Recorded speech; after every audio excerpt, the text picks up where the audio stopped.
NCP के वरिष्ठ नेता शरद पवार को कृषि मंत्री बनाया जा सकता है या फिर नीति आयोग का अध्यक्ष भी। ऐसा आरोप महाराष्ट्र कांग्रेस के पूर्व मुख्यमंत्री अशोक चव्हाण ने लगाया है। मैं हूं बीडी निजामी और आप देख रहे हैं न्यूज़ T20।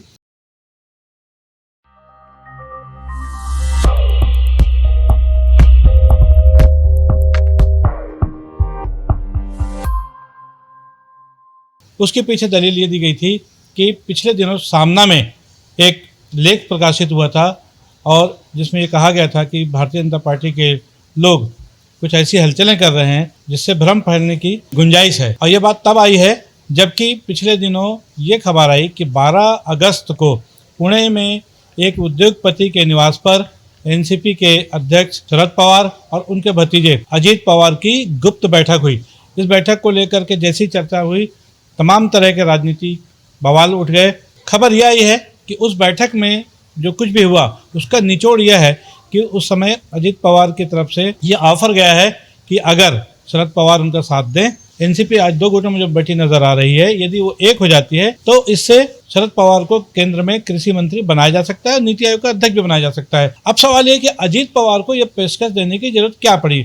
उसके पीछे तर्क यह है कि केंद्र की भारतीय जनता पार्टी की सरकार या केंद्र की सरकार ने अजीत पवार को यह ऑफर दिया कि अगर वो एनसीपी को अपने पक्ष में ले आते हैं तो उन्हें महाराष्ट्र का मुख्यमंत्री बनाया जा सकता है।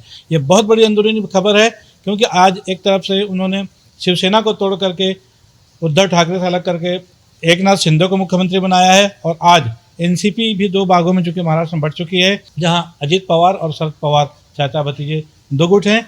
अभी तो फिलहाल उप मुख्यमंत्री हैं अजीत पवार और उनके सामने कहने की अंदरूनी शर्त रखी गई है कि यदि वो महाराष्ट्र के मुख्यमंत्री बनना चाहते हैं तो वो एनसीपी को अपने साथ पूरी तरह ले लें, यानी शरद पवार का जो गुट है एनसीपी का वो अजीत पवार का समर्थन कर दे और इसके एवज में शरद पवार को केंद्र में कृषि मंत्री बनाया जा सकता है, नीति आयोग का अध्यक्ष भी।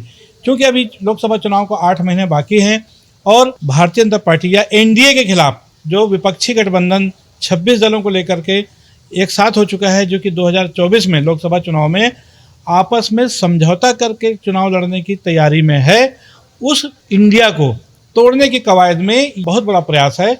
इसकी शुरुआत कहीं ना कहीं से वो महाराष्ट्र से करना चाहते हैं और शायद इसी की एक छोटी सी कड़ी थी कि पुणे में अजीत पवार और शरद पवार की एक गुप्त बैठक होती है। हालांकि शरद पवार ने इन सब खबरों का खंडन किया है। उनका साफ साफ कहना है कि ऐसी कोई बात नहीं हुई है। उधर उनकी बेटी सुप्रिया सुले ने भी कहा है कि किसी भी किस्म का ऑफर उन्हें भी नहीं मिला है, क्योंकि साथ ही साथ 2 ऑफर और आए हैं कि एक तरफ शरद पवार जी के लिए केंद्र में केंद्रीय कृषि मंत्री और दूसरी तरफ उनकी बेटी सुप्रिया सुले और महाराष्ट्र एनसीपी के अध्यक्ष जो शरद पवार गुट के हैं जयंत पाटिल, जो कि विधायक भी हैं, उनको भी मंत्री पद देने की ही बात कही जा रही है। ये ऑफर उनके लिए भी है।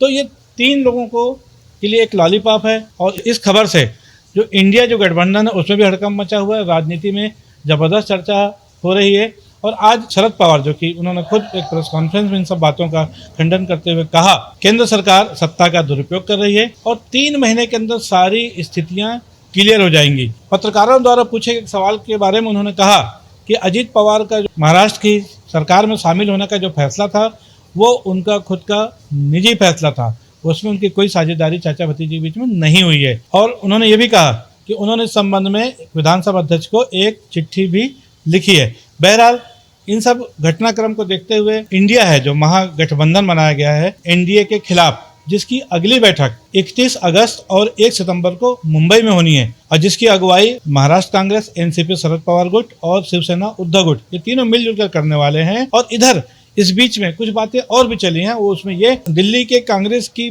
पूर्व मुख्यमंत्री स्वर्गीय शीला दीक्षित के पुत्र संदीप दीक्षित ने भी आम आदमी पार्टी के साथ हो रहे गठबंधन को लेकर कहीं ना कहीं विरोध जताया है और उन्होंने एक बयान जारी कर कहा है कि दिल्ली में कांग्रेस की सभी 7 सीटों पर कांग्रेस लड़ेगी। तो ये उनकी खुद की निजी इच्छा है, हालांकि क्योंकि जो सीटों का जो बंटवारा है इंडिया में के लिए भी बहुत समय है। लेकिन संदीप दीक्षित का यह बयान कहीं ना कहीं ये जरूर बताता है कि वो आम आदमी पार्टी के साथ समझौते के खिलाफ है। हालांकि संदीप दीक्षित कोई अंतिम निर्णय लेने वाले व्यक्ति नहीं है, लेकिन जिस तरह की बातें चल रही हैं, जिस तरह के घटनाक्रम चल रहे हैं, इससे विपक्षी जो एकता है उससे जुड़े हुए लोगों के लिए भी सवाल उठ रहे हैं कि आखिर अजीत पवार और शरद पवार किसी उद्योगपति के घर पर क्यों गए थे।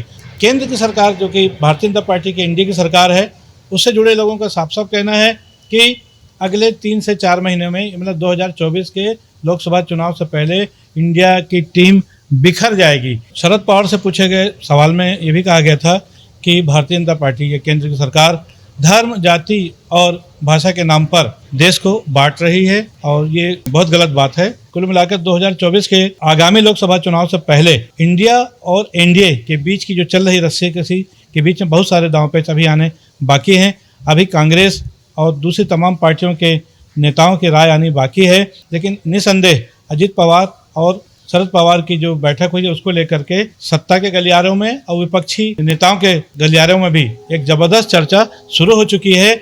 और ये देखना है कि आने वाले समय में 26 दलों का जो बना हुआ समूह है इंडिया, क्या एकत्रित रह पाएगा, क्या इकट्ठा रह पाएगा, क्या एकजुट रह पाएगा, ये बहुत बड़ा सवाल है। और एनडीए की जो सरकार इस महागठबंधन को तोड़ने के लिए हर संभव प्रयास करेगी। बहरहाल इन सब के बीच आने वाले दिनों में, मतलब लोकसभा चुनाव से पहले, ऐसे बहुत सारी परिस्थितियां, ऐसे बहुत सारे घटनाक्रम राजनीतिक हलकों में देखने को मिलेंगे और जो कि कई तरह के भ्रम भी पैदा करेंगे। लेकिन क्या ये भ्रम सिर्फ भ्रम रहते हैं या इनमें कोई हकीकत भी होती है, इस पर सभी की निगाह रहेंगी। आज के लिए बस इतना ही।